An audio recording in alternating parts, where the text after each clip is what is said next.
गरीब नवाज रहमतुल्लाह ताला अलैह की दरगाह को लेकर के बहुत प्यारा और बहुत ज्यादा जज्बात से भरा हुआ बयान आपको सुनाने वाले हैं। ये बयान जो हमें सुनने मिल रहा है वो हजरत अल्लामा मौलाना गाजी मिल्लत गुलाम रसूल बलियावी साहब की जबान से मिल रहा है। आप मुकम्मल तौर पर वीडियो को देखें और अगर आपको पसंद आए तो लाइक करें, अपने दोस्तों में जरूर शेयर करें और एक बार कमेंट बॉक्स में या गरीब नवाज जरूर लिखना है।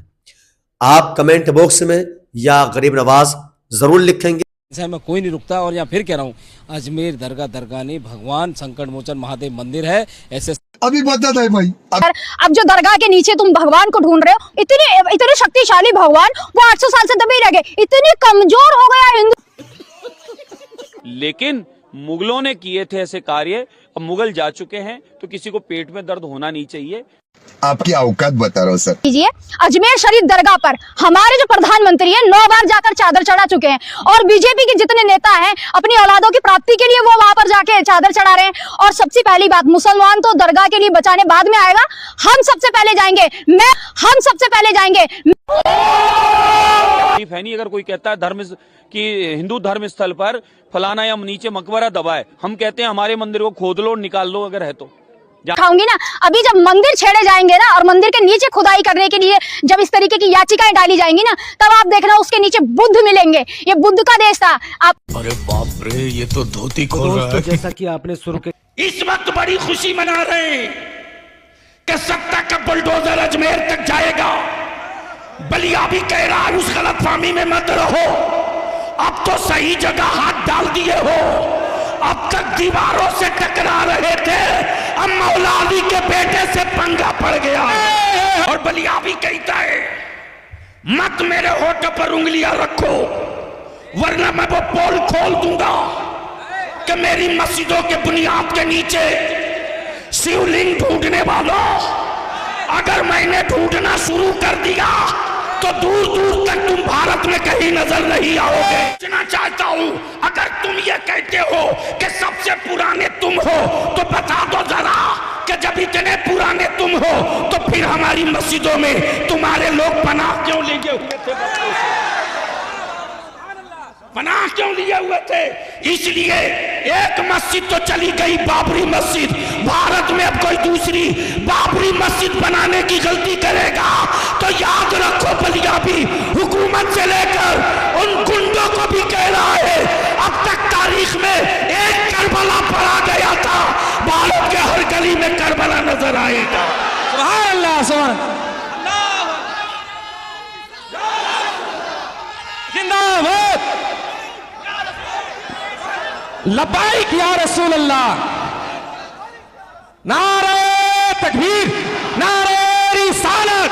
अरे मेरे ख्वाजा का हिंदुस्तान, मेरे ख्वाजा का हिंदुस्तान, अरे हिंदुस्तान का सुन्नी मुसलमान, अरे हिंदुस्तान का सुन्नी मुसलमान, हुजूर गाज़ी मिल्लत, हुजूर गाज़ी मिल्लत बलियावी साहब, नारे तकबीर, नारे रिसालत। बरसों बाद आज तेरी औलादों की औकात हुई जब तेरे बाप न ख्वाजा से हाथ मिला सके। याद दिला दूं, छठी का दूध याद आ जाएगा। लेकिन अगर चुप हैं तो बुज़दिल मत समझना, हम अमन पसंद हैं, अमन के झंडे को झुकने नहीं देंगे। वो दिन अल्हम्दुलिल्लाह आ गया है। हजरत ख्वाजा गरीब नवाज मोइनुद्दीन चिश्ती अजमेरी रहमतुल्लाह ताला अलैह के आस्थाने पर जितने भी लोगों ने उंगलियां उठाई हैं, चुन चुन के उन पर अल्लाह रब्बुल इज्जत का अजाब गरीब नवाज की करामत की शक्ल में मुसल्लत हो रहा है जी। तो ऐसे वक्त में आपने अपने एक मुरीद खास को भेजा और जाने के बाद कहो कि ए आना सागर, तुझे गरीब नवाज ने बुलाया है, तुझे मोइनुद्दीन चिश्ती ने बुलाया है। अजीजान मोहतरम, आपने वो वाकया भी सुना होगा कि पूरा सागर का पानी एक ही कूजे में, एक ही कांसे में समा गया था। आपने फिर यह भी देखा होगा कि गरीब नवाज रहमतुल्लाह ताला अलैह ने जिन ऊंटों को बिठा दिया था, गरीब नवाज के बिठाए हुए ऊंट भी बादशाह के सैनिक न उठा सके थे, जब तक क्या गरीब नवाज ने उनको उठने की इजाजत न दे दी। कितनी करामतें आपकी, बेशुमार करामतें आपकी किताबों के अंदर, इतिहास में, तारीख में दर्ज है, लेकिन फिर भी लोग अनजान बन रहे हैं। और यह सबसे बड़ी करामत है कि आपके दरबार में सिर्फ मुसलमान ही नहीं जाते हाजिरी देने के लिए, बल्कि आप देखेंगे तो वहां 50% तादाद गैर मुस्लिमों की होती है, जिसमें सिख भी होते हैं, ईसाई भी होते हैं, और हिंदू भी होते हैं, और मुसलमान भी होते हैं। आप देखिए, लेकिन गरीब नवाज से टकराने का मतलब यह है अपने आप को अल्लाह के अजाब में डालना है, अपने आप को आफत व बला में डालना है, अपने आप को जंजाल में डालना है। पहले आप पूरी वीडियो को देखें, तो पूरी वीडियो को देखने के बाद आप यही दुआ करें कि अल्लाह रब्बुल इज्जत ये जो खबर हम तक पहुंची है ये सही साबित हो जाए, सच साबित हो जाए, और गरीब नवाज के आस्ताने पर उंगलियां उठाने वालों को मुंह तोड़ जवाब मिले। वाखिरु दावाना अनिल हम्दुलिल्लाहि रब्बिल आलमीन। अस्सलामु अलैकुम व रहमतुल्लाहि व बरकातुहू। इस वक्त बड़ी खुशी मना रहे हैं कि सत्ता का बुलडोजर अजमेर तक जाएगा। बलिया भी कह रहा है उस गलतफहमी में मत रहो, अब तो सही जगह हाथ डाल दिए हो। अब तक दीवारों से टकरा रहे थे, अब मौला अली के बेटे से पंगा पड़ गया। और बलिया भी कहता है मत मेरे होठ पर उंगलियां रखो, वरना मैं वो पोल खोल दूंगा कि मेरी मस्जिदों के बुनियाद के नीचे शिवलिंग ढूंढने वालों, अगर मैंने ढूंढना शुरू कर दिया तो दूर दूर तक तुम भारत में कहीं नजर नहीं आओगे। पूछना चाहता हूं, अगर तुम ये कहते हो कि सबसे पुराने तुम हो तो बता दो जरा कि जब इतने पुराने तुम हो तो फिर हमारी मस्जिदों में तुम्हारे लोग पनाह क्यों लिए हुए थे? बच्चों से पनाह क्यों लिए हुए थे? इसलिए एक मस्जिद तो चली गई, बाबरी मस्जिद। भारत में अब कोई दूसरी बाबरी मस्जिद बनाने की गलती करेगा तो याद रखो बलिया भी हुकूमत से लेकर उन गुंडों को भी कह रहा है अब तक तारीख में एक करबला पड़ा गया था, भारत के हर गली में करबला नजर आएगा। सुभान अल्लाह, सुभान अल्लाह।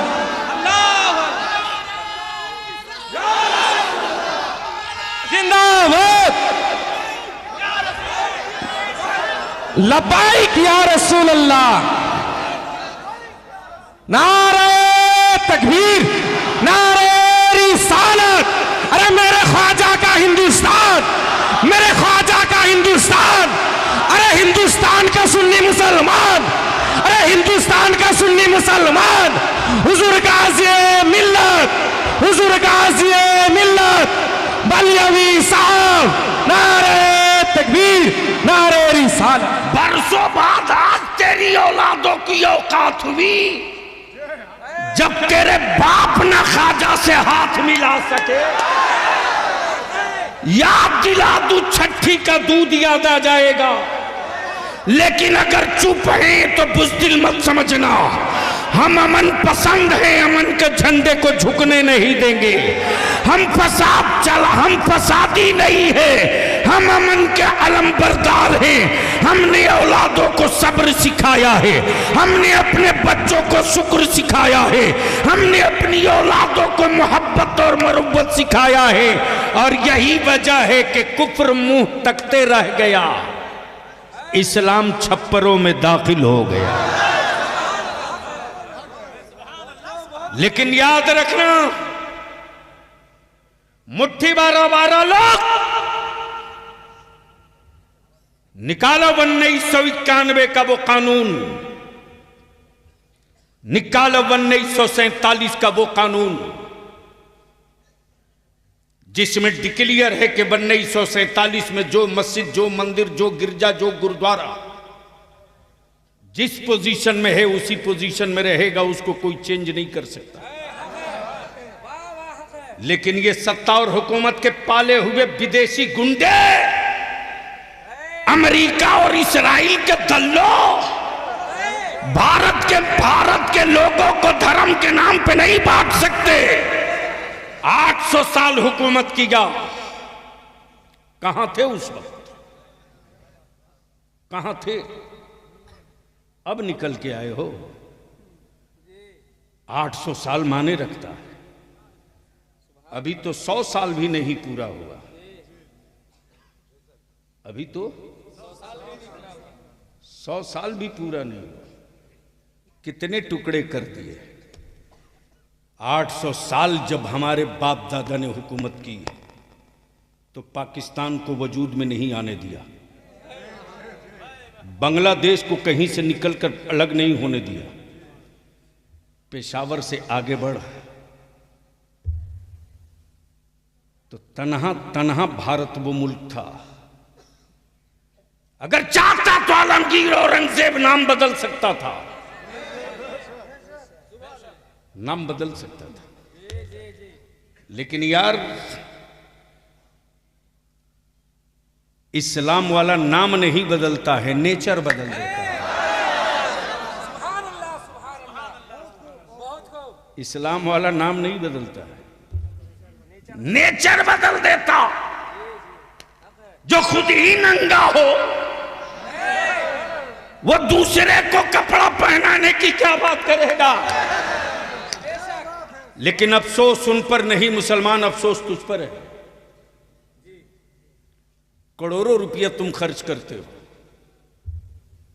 हमें इससे मतलब नहीं कि तुम वोट किसको देते हो किसको दोगे, लेकिन इतनी बात बलियाबी जरूर कहेगा, आखिरी सांस तक कहेगा। सबके लिए तुम सोचते हो, अपनी औलादों के लिए, तेरी औलादों के लिए कभी किसी ने सोचा? कोई सोचा हो तो बताओ। सबसे ज्यादा अगर भारत में स्टेट में किसी की हुकूमत रही तो सेकुलर कहलाने वालों की। अगर इन सेकुलर पार्टियों के नेताओं के दिलों में बेईमानी नहीं होती तो आज ये बिला वजह के जो कुकुरमुत्ते पैदा हुए हैं ये शायद नहीं होते। लेकिन इनको इत्मीनान से पाला गया ताकि मुसलमानों को डरा के रखा जाए। और बलिया भी कहता है, किस झाड़ी में पड़े हो, एक अल्लाह से डरने वाली कौम दुनिया में किसी और से नहीं डरती है। और डरेगा वो जिसे ना जाने क्या क्या बनने का डर हो। हमें कोई डर नहीं है, इसलिए कि हम अब्दुल्ला हैं, अब्दुल्ला ही रहेंगे। डर उसको है, डर उसको है जिसके यहां कोई महशर नहीं है। हमारे यहां महशर भी है, शफाअत भी मुस्तफा की है। हाय हाय हाय, वारे मेरे आला हजरत, वारे मेरे आला हजरत। और याद रखना मुसलमानों, हजरत तो रोज पैदा होते हैं, आला हजरत कभी कभी पैदा होता है। वाह वाह वाह,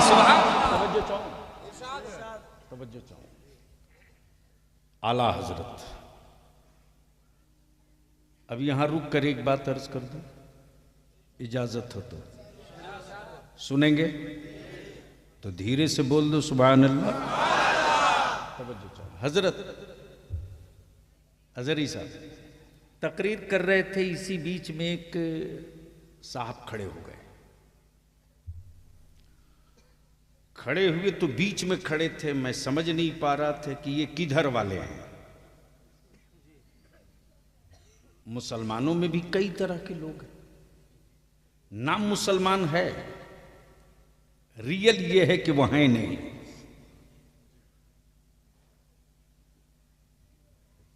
तो मैंने कहा बड़े साहब जरा बाहर निकल आइए।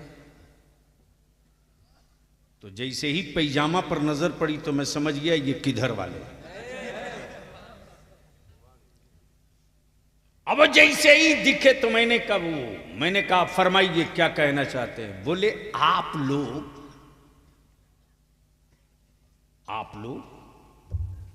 सिर्फ एक ही रसूल की बात करते हैं। नबी तो बहुत थे, रसूल बहुत थे, किताबी बहुत थे, सहीफे बहुत थे, लेकिन महफिल कोई भी हो, बात एक ही नबी की। मैंने कहा बात तो बिल्कुल पते की है। मैंने कहा आप उम्मत किसकी है?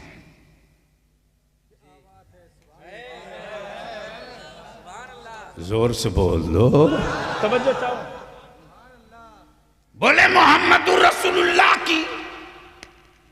मैंने कहा तो अब तो नारा तुझको लगा ही देना चाहिए, मैं उसी नबी की बात कर रहा हूं। वाह वाह सुभान अल्लाह। अंदर का खोट और अंदर का पाप बाहर आ गया। बोला कि फातिहे की महफिल आपके यहां होती है। मैंने कहा आपके यहां नहीं होती। तो कोई जवाब ही नहीं दे रहा। मैंने कहा मेरे यहां एक फातिहा नहीं है, रोज फातिहा है। अमन नमाज बगैर फातिहे की नहीं है। जोर से, ओए जोर से, सुभान अल्लाह। सूरे फातिहा पढ़ना ही पड़ेगा। जैसे ही मैंने कहा कि प्रॉब्लम बताइए बड़े साहब, दिक्कत क्या है एक ही नबी से? हमारा अकीदा और ईमान यही है कि वो अव्वल भी है आखिर भी है। तवज्जो चाहो। वो बकिया जितने हैं